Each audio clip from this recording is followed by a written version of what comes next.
is a champion of disability rights in, music ecology and in a wider sense. And I believe you will cover this area in your talk. Thank you. So hello everyone, my name is Maia Barker. I'm the Artist Engagement Coordinator and Charter Systems Coordinator at Attitude is Everything.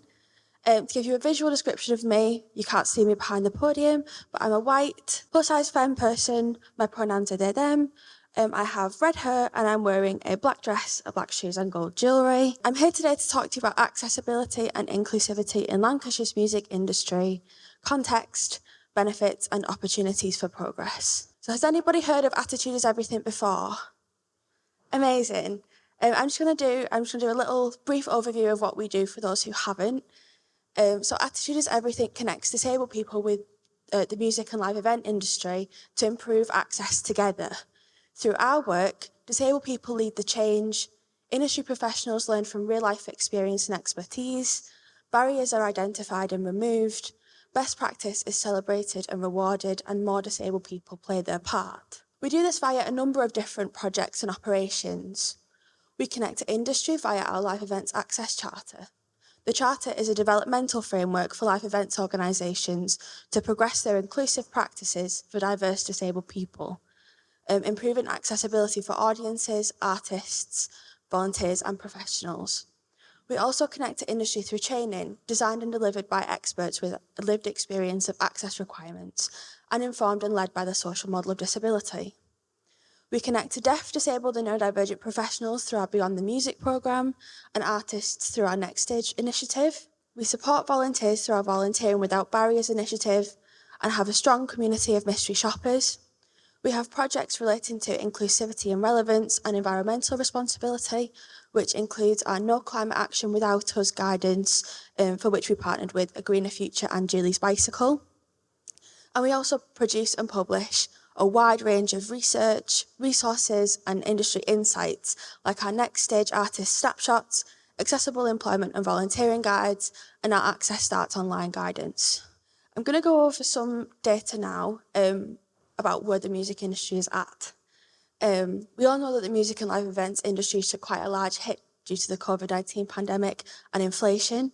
According to the NTIA Nighttime Economy Report 2024, consumer spend in the UK nighttime economy was £136.5 billion in 2022, up from £95.7 billion in 2021. The UK nighttime economy has lost approximately £95 billion due to the pandemic and inflation, and the closure of underground clubs, grassroots music venues and arts centres reflects the significant decline in the cultural economy. The Music Venue Trust's 2024 annual report also stated that in 2024, the average turnover of a grassroots music venue was £648,852.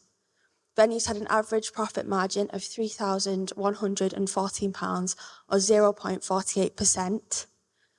43.8% of grassroots venues reported a loss in the last 12 months, and venues with a capacity lower than 400 were most likely to make a loss.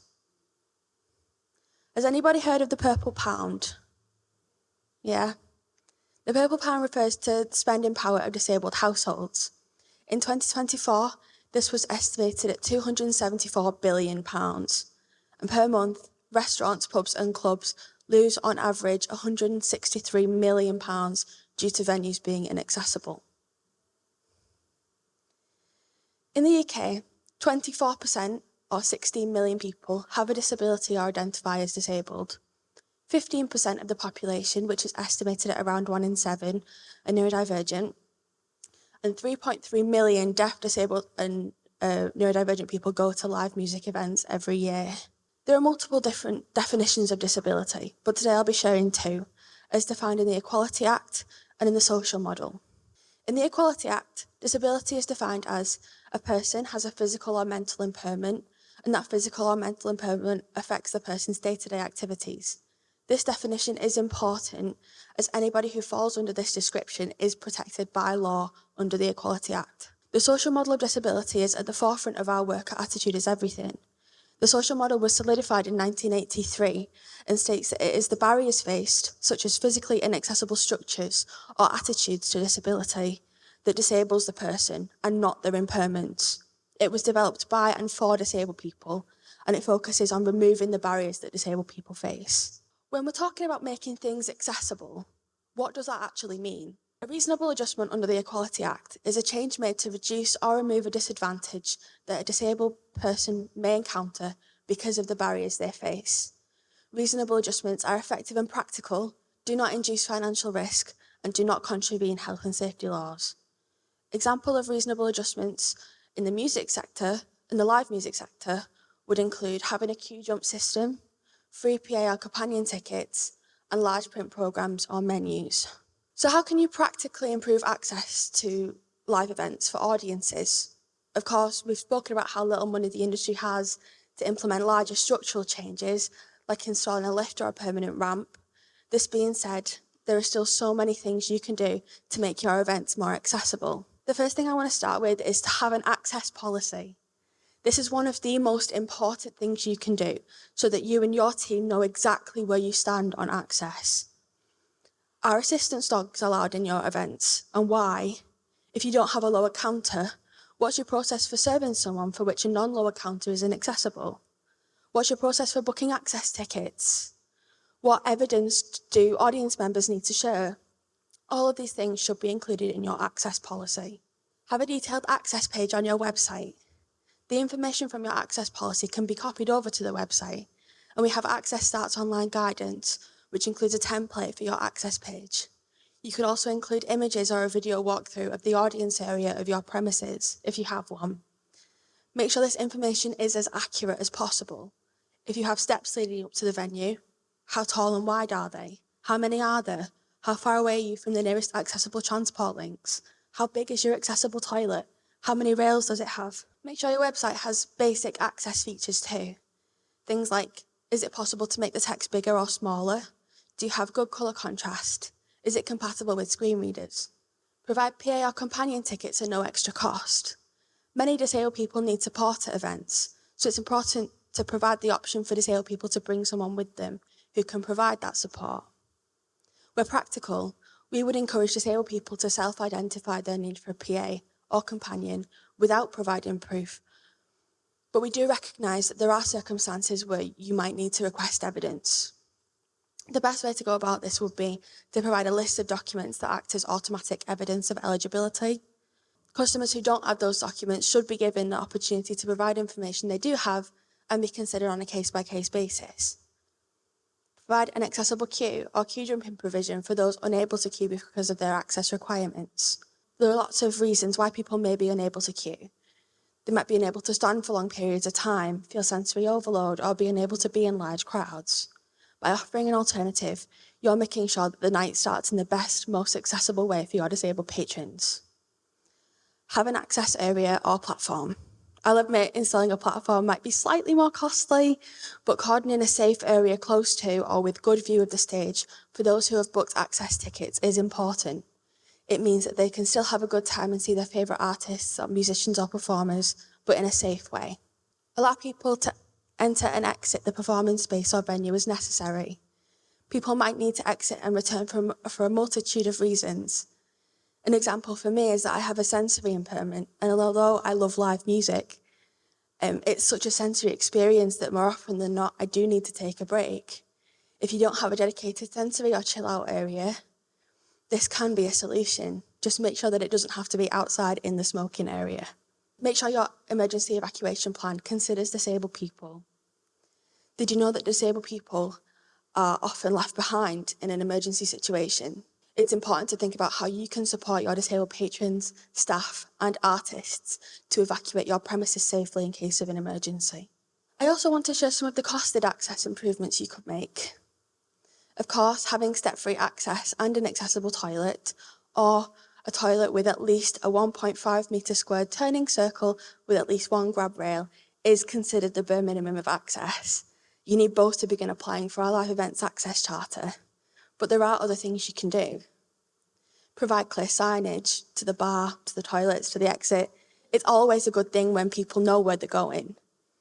Have foam earplugs available for audience members who need them. Live music events often have foam earplugs behind the bar to protect staff hearing, but these can also be useful for people who find the noise a bit too much. If you have the ability, you could also provide aid offenders. Complete disability equality training. Disability equality training is vital, especially when you're interacting with disabled people often. It's important for understanding the different kinds of discrimination that disabled people face, examining the language you use about disability, and understanding reasonable adjustments further. You can also use a screen and a projector to provide DIY captioning. And lastly, a bit of promo for our organisation. If you do have step-free access and a toilet with a 1.5 metre turning circle and at least one grab rail, you can join Live Events Access Charter. The charter is free of charge to join and is broken down into 4 levels: bronze, silver, gold and platinum, and is filled with guidance and resources on how to progress your organisation's accessibility, and we're here to support you in achieving great accessible practice. I wanted to finish by talking a little bit about access for musicians, performers and professionals.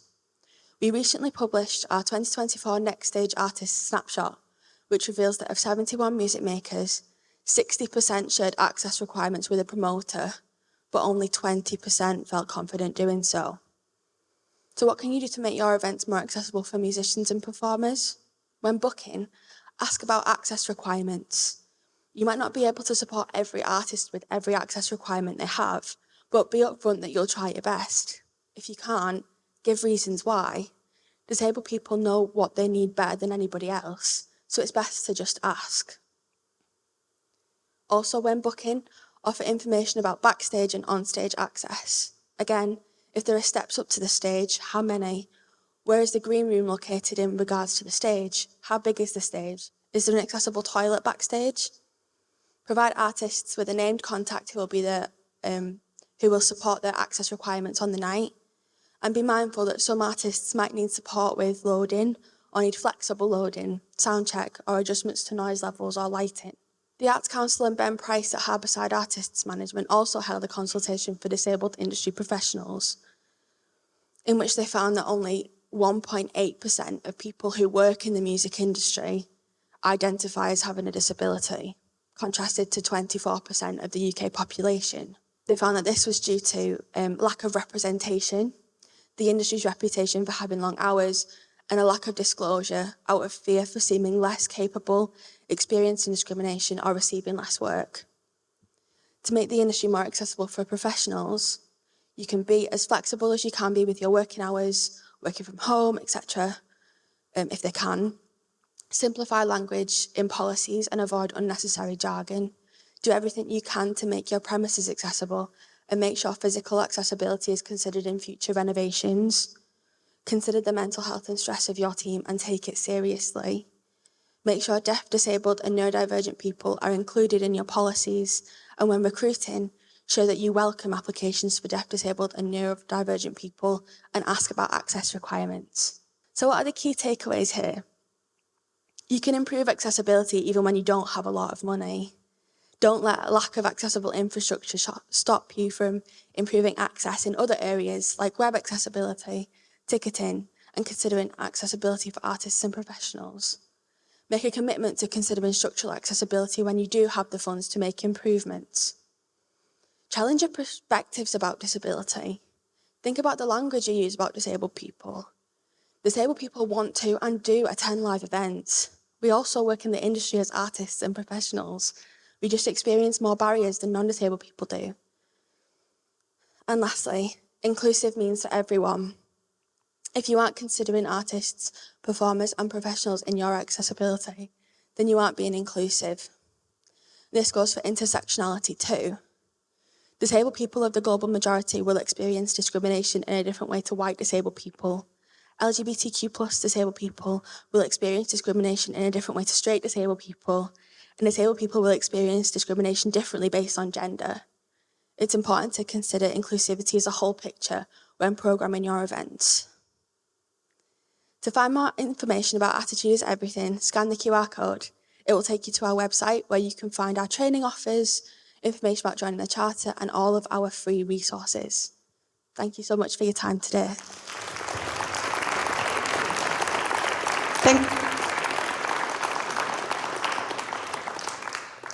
Thank you, Maia, so much. Obviously, it also links to what the other speakers said, as your talk was also about education, yes? Educating people who work in music business as well as the audience. Do you have any questions?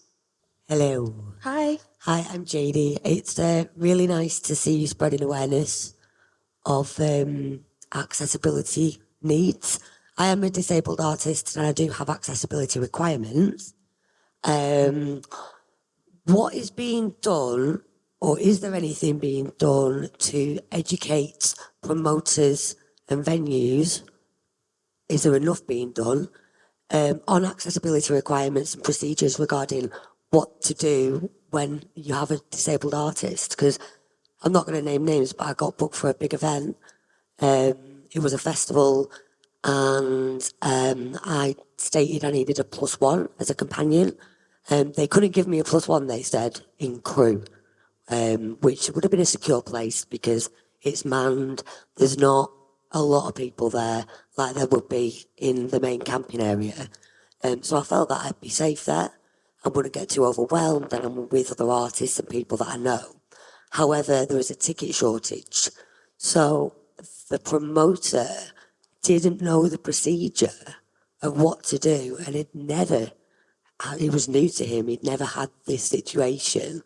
And I was worried that I was going to have to drop out, which caused a lot of distress and upset. Whilst he went about finding out what to do, I've ended up in accessibility. I have my +1, but I'm segregated from the artists and the crew. And I don't think it's very fair. And I don't think there should ever be a situation where a promoter doesn't know what to do with an artist with a disability. Is there enough being done to educate promoters and venues on the accessibility requirements of an artist who has a disability? First of all, thank you so much for your question and thank you for sharing. I'm really sorry that you've had that experience. In terms of, is there enough being done? I think that although we are working on it, there will always be more to be done. For us, at the minute, we launched our Just Ask campaign, which encouraged venues, festivals and promoters to just ask about people's access requirements, because it's very easy to just ask. We also have revamped our artists' guidance in our live events access charter. We relaunched it in February, and that section was written by my colleague Hilary, and that includes more recent findings. But I do still think that although we are working on it and there are things in the works for us, there will always be more to do. Yeah, thank you. I'm sure you have more questions. However, due to pressure of time, we have to close it. But Maia, you will be around. So if you have more questions to Maia, please ask them, when mixing with her. So thank you so much. Thank you.